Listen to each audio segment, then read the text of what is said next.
Hello and welcome to I Remember When. Anyway. So yes, welcome to I Remember When. Here I approach different people and ask them to share stories of their lives, careers, memorable stories. Basically, I leave it up to them. I say it could be heartwarming, inspiring, embarrassing, funny, whatever you want to share, just, to keep us connected during these weird times. So today we have Kimberlee, who shares the first time she blanked out on set. Bless you. But you got through it. And then we have Nedelka, who shares the first time at the age of 14 she wore a revealing costume, or it became revealing. I'll let her explain. Okay, so it's Wednesday. Wednesday is the day. Again, why am anyway, Kirk. Wednesday is the day because basically so that I can remember that it's Wednesday. Most of the time, I don't know what day we are. It's just a big mush. So I decided Wednesday is the I Remember When day. All right, so let's get right into it.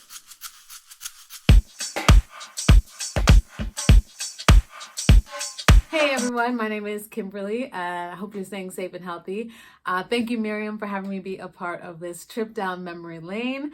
I have a really embarrassing story to share, and let's get into it. So I remember when I was working on set, I was working as a stand-in, and it was on a TV show that has been around for a while. And so a lot of the times on these different sets, you'll either be just standing there for someone and then the main actor will step in, or sometimes you read the lines or things like that. So I was on a new set, I didn't know how it worked, and one of the fellow actors told me like, okay, you do need to like know the lines a little bit. And I'm like, okay. Well, this was like a really serious show, so they had a lot of lines and it's a lot of police talk and I don't know these words. So I'm looking at it and I figure I can hold on to it and read it as we're going through the scene. Well, in the scene, this person that I was standing in for had a giant gun. And so obviously this was a fake gun. It was rubber.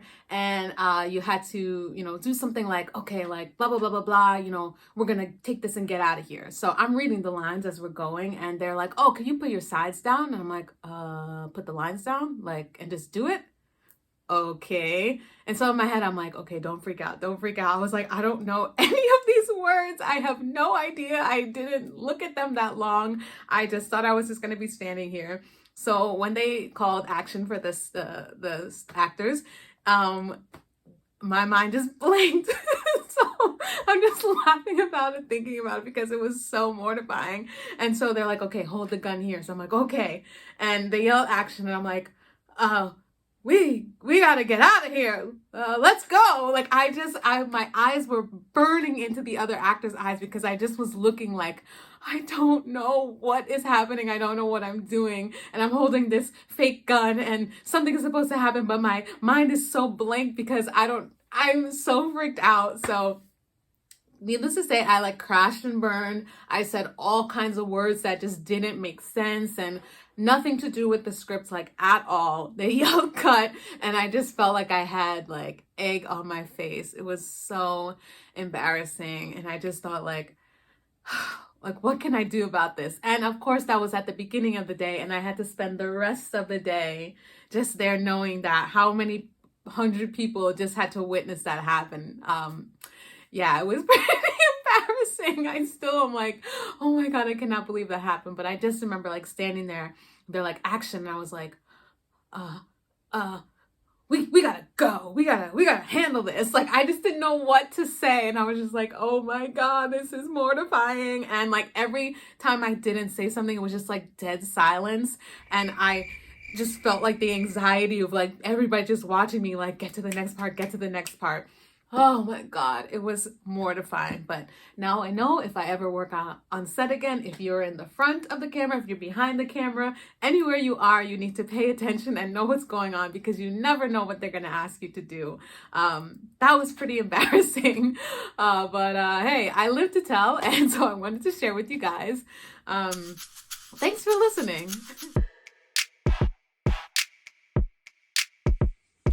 Hello, Miriam. Hi, everyone. My name is Nedelka Sotelo. I am from Mexico City, living in Queens, New York.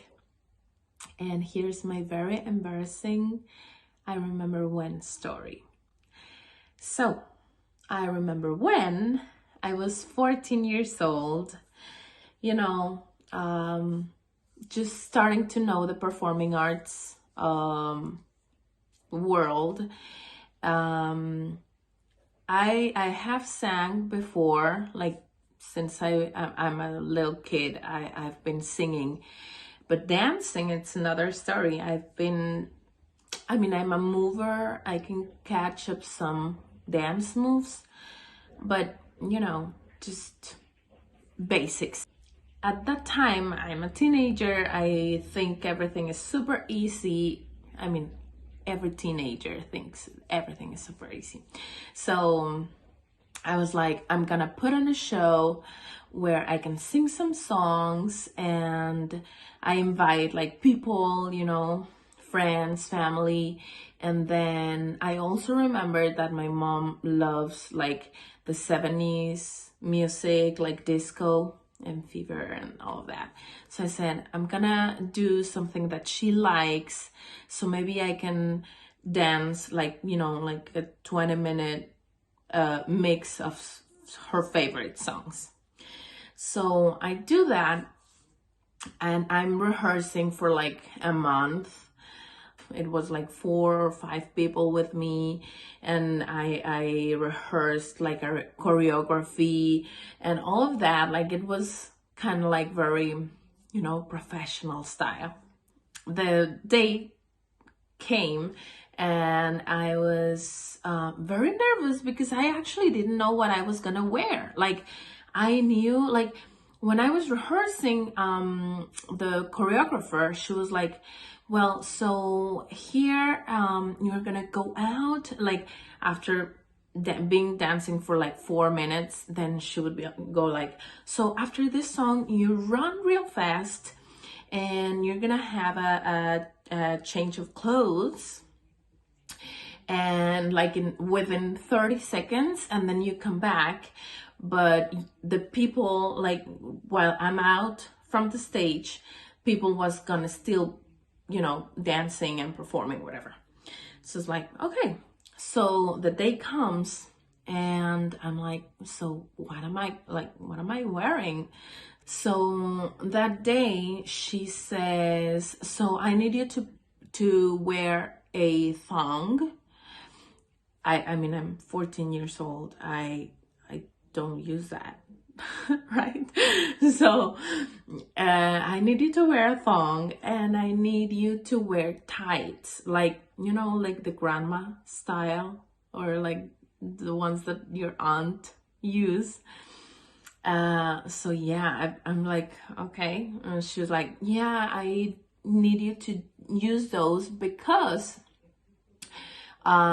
it's easier just to pull up your pants or pull them down, and it's just gonna be very fast. Okay, it's gonna be a good thing.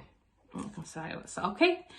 So I show up that day with my thong. Like I bought a thong, my first thong.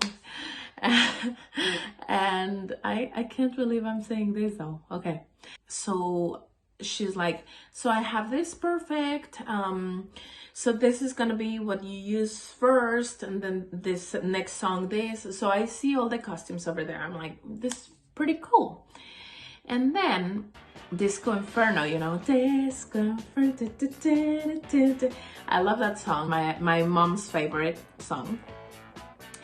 And I had a solo. So within the 20 minutes of dancing, I'm always surrounded by people except for Disco Inferno, because it's like, the people is, I mean, not the people, they didn't know what I was gonna be dancing, but it was like the moment.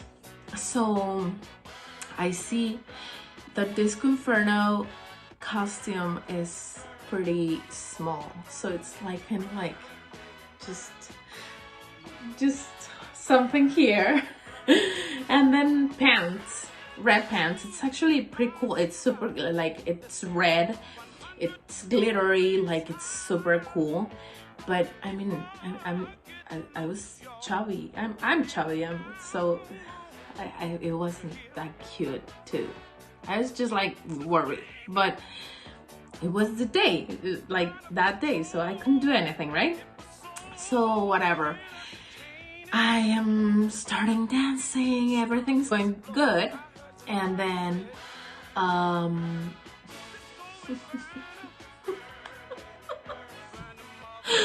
sorry, I just remember. Okay, so the Disco Inferno song comes out. I have to run, and I put on the costume. I come out, nobody's there but me on stage. I'm alone. It was, you know, when everybody's like cheering you up, it's like 300 people over there, and they're like, yay, yay, blah, blah. And then it was just like a chit chat that I could hear that it wasn't what I was hearing before. So I said, oh, is it because it's me by myself? But I actually, you know, I wasn't thinking a lot. I was just thinking about the dance moves and the choreography. So the dance, it was like jumping and doing this the whole time. Like facing the four walls or whatever. So I'm doing that, and then I hear Nedelka, tu pantalón, which means Nedelka, your pants. So I just pulled them up, but it was like, I don't know. So the entire song, I had my pants halfway my butt. Everyone could see my thong, but I never noticed because I was wearing the tights. Like, so I really couldn't feel, and I was so hyper with the energy, you know, like it was very embarrassing. I have pictures. Well, I had, because some of them I just like threw them away. And after a while I saw the video, and I couldn't believe it. Like, I had 300 people looking at my 14-year-old butt in a thong. I know. Qué bárbaro.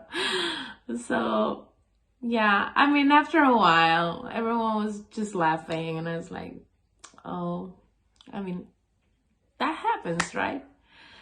Well, thank you so much. Thank you, Miriam, for making me remembering this.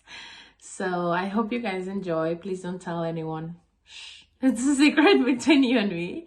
And thank you so much. Stay home, stay safe, and be healthy.